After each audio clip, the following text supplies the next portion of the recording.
9వ తారీఖున ఎక్సీఎం గారు బంగారపాలెం మండలంలోని మ్యాంగో మార్కెట్ యార్డ్ విజిట్ చేస్తున్నారు. దానికి సంబంధించిన వచ్చిన అప్లికేషన్లో ఉదయం 11 నుంచి మధ్యాహ్నం 2 లోపు ఆ మార్కెట్ యార్డ్కి విజిట్ చేసి ఆ లోకల్గా ఉన్న ఫార్మర్స్తో ఇంటరాక్ట్ అవ్వడం, వాళ్ళతో మీటింగ్ పెట్టుకోవడం అనే ఉద్దేశంతో అప్లికేషన్ పెట్టడం జరిగింది.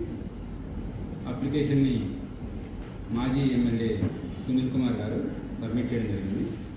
దానిలో మెన్షన్ చేసిన మరొక విషయం, సుమారుగా 10,000 మంది మొబైల్ అవుతారు అని చెప్పారు.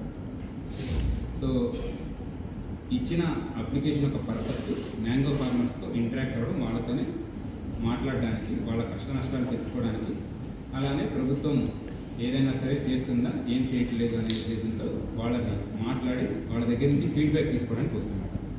సో దీనికోసం మేము మొత్తం ఇప్పటివరకు ఫీల్డ్ విజిట్ చేయడం జరిగింది. అలానే హెలీప్యాడ్ ఎక్కడ ఉంది, మ్యాంగో మార్కెట్ యార్డ్కి ఏ రూట్లో వస్తుంటారు, దీని గురించి మొత్తం వర్కౌట్ చేయడం జరిగింది. ఈ వర్కౌట్ చేసిన తర్వాత మేము హెలీప్యాడ్ దగ్గర సుమారుగా 30 మందికి మనం పర్మిషన్ ఇవ్వడం జరిగింది. అలానే కాన్వాయ్ వెహికల్స్కి పర్మిషన్ ఇవ్వడం జరిగింది. మార్కెట్ యార్డ్ దగ్గర రోజు 500 మంది రైతులకు పైగా వాళ్ళ వెహికల్స్లో వస్తుంటారు. సో ఈ మీటింగ్ కొరకు, ఇది పబ్లిక్ మీటింగ్ కాదండి, ఓన్లీ మ్యాంగో ఫార్మర్స్తో మాట్లాడడానికి, వాళ్ళతో ఇంటరాక్ట్ అవుతున్న ఇష్యూ కోసం వస్తాను కాబట్టి మనం మరొక 500 మందికి వచ్చి ఇంటరాక్ట్ అవ్వడానికి పర్మిషన్ ఇవ్వడం జరిగింది. సో మొత్తంగా మనం మార్కెట్ యార్డ్లో 500 మందికి, అలానే హెలీప్యాడ్ వద్ద 30 మందికి పర్మిషన్ ఇస్తాం. అండ్ ఎటువంటి ర్యాలీస్ కానీ అలానే రోడ్ షోస్ కానీ జరగకూడదని క్లియర్గా చెప్పడం జరిగింది.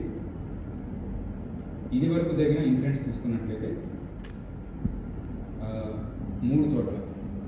మొదటిది మన సత్యసాయి జిల్లాలో రాప్తాడ్ నియోజకవర్గంలో ఒక ప్రోగ్రాం జరిగింది.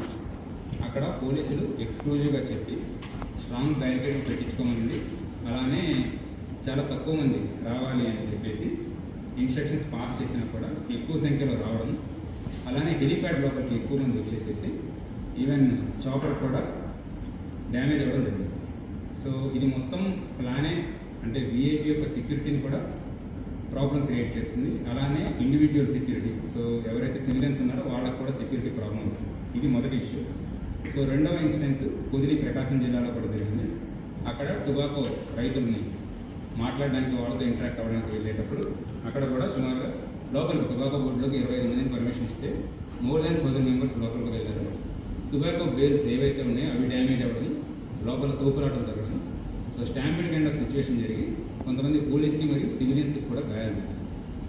మూడవ ఇన్సిడెంట్ పల్నాడు జిల్లాలో జరిగింది, రెంటపాళ్ళ విలేజ్. ఈ రెంటపాళ్ళ విలేజ్కి వెళ్ళేటప్పుడు కూడా విలేజ్ చాలా చిన్నది, రోడ్లు చాలా చిన్నవిగా ఉంటాయి. ఒక 100 మంది మాత్రమే రావచ్చు. ఈ కాన్వాయ్ కాకుండా మరొక 3 వాహనాలు రావచ్చు అని పోలీసు వాళ్ళకి ముందరగానే విజ్ఞప్తి చేయడం జరిగింది. బట్ ఇది కాకుండా నేషనల్ హైవే మొత్తం బ్లాక్ కావడం, అలానే నేషనల్ హైవే మీదే ఒక వ్యక్తి ప్రాణం పోవడం, అంబులెన్స్ సర్వీసెస్ కూడా డిస్టర్బ్ అవ్వడం జరిగింది. ఇవన్నీ కూడా దృష్టిలో పెట్టుకొని, అలానే ప్రస్తుతం మన బంగారపాలెంలో ఉన్న political scenario, law and order situation కూడా దృష్టిలో పెట్టుకొని మనం ఈ 500 మందికి, అలానే హెలీప్యాడ్ వద్ద 30 మందికి పర్మిషన్ ఇస్తాం. దీనితో పాటు లా అండ్ ఆర్డర్ సిచ్యువేషన్ తప్పకూడదు, అలానే ఎవరికి ఎటువంటి ప్రమాదం జరగకూడదు, విఐపి వచ్చి సేఫ్గా వెళ్ళాలి అనే ఉద్దేశంతో మనం మరికొన్ని కండిషన్స్ కూడా పెట్టాము. ఇందులో ఉన్న కండిషన్స్, ఏ ఏరియా అయితే సరే మనం మ్యాంగో మార్కెట్ యార్డ్ ఉందో దాని పక్కనే కూడా స్కూల్స్ ఉన్నాయి, అలానే చాలా పెట్రోల్ బంక్స్ ఉన్నాయి. సో స్కూల్స్ అవన్నీ కూడా టైం లేట్ అయితే డిస్ట్రప్షన్ అవుతుంది, పిల్లలకి ఇబ్బంది అవుతుంది, ఇన్కన్వీనియన్స్ అవుతుందనే ఉద్దేశంతో మనము వాళ్ళకి స్ట్రిక్ట్గా టైమింగ్స్ ఫాలో అవ్వమని చెప్పడం జరిగింది. అలానే హెలీప్యాడ్ వద్ద ఇంతకుముందు జరిగిన ఇన్సిడెంట్స్ని దృష్టిలో పెట్టుకుని స్ట్రాంగ్ బ్యారికేడింగ్, డబుల్ లేయర్ వేసుకోమని చెప్పడం జరిగింది. ఏరియాలో ఎటువంటి ఇష్యూస్ జరగకుండా సీసీటీవీ కెమెరాస్ వాళ్ళని పెట్టించమన్నాము. అలానే హెలీప్యాడ్ వద్ద 30 మందికి మాత్రం పర్మిషన్ ఇవ్వడం జరిగింది. మ్యాంగో ఫార్మర్స్తో వాళ్ళు ఇంటరాక్ట్ అవ్వడానికి 500 మందికి, ఎటువంటి పబ్లిక్ మొబిలైజేషన్ జరగకూడదు. అలానే ఇంపార్టెంట్ జంక్షన్స్ వద్ద ఎటువంటి ట్రాఫిక్ జామ్స్ దయచేసి క్రియేట్ చేయవద్దు, మొబిలైజేషన్ చేయవద్దు అని ఎక్స్క్లూజివ్గా చెప్తున్నాము. దీనికి సంబంధించి నోటీసెస్ కూడా ఇవ్వడం జరుగుతుంది. ఇదంతా కూడా మనము కండిషన్స్లో మెన్షన్ చేసి మనం కండిషనల్లో ఉన్న పర్మిషన్స్ ఇస్తున్నాము. సో ప్రీవియస్ ఇన్సిడెంట్స్ ఇవన్నీ దృష్టిలో పెట్టుకొని మేము చేసే విజ్ఞప్తి ఒకటే, ఎవరు కూడా ఎక్కువ సంఖ్యలో మొబిలైజ్ చేయవద్దు. ఇది అతిక్రమించి ఎవరైనా మొబిలైజ్ చేసినా, అలానే పబ్లిక్ ఇన్కన్వీనియన్స్ జరిగినా, ఎటువంటి లా అండ్ ఆర్డర్ ఇన్సిడెంట్స్ వచ్చినా ఖచ్చితంగా చట్టపరంగా చర్యలు తీసుకోవడం జరుగుతుంది. Thank you.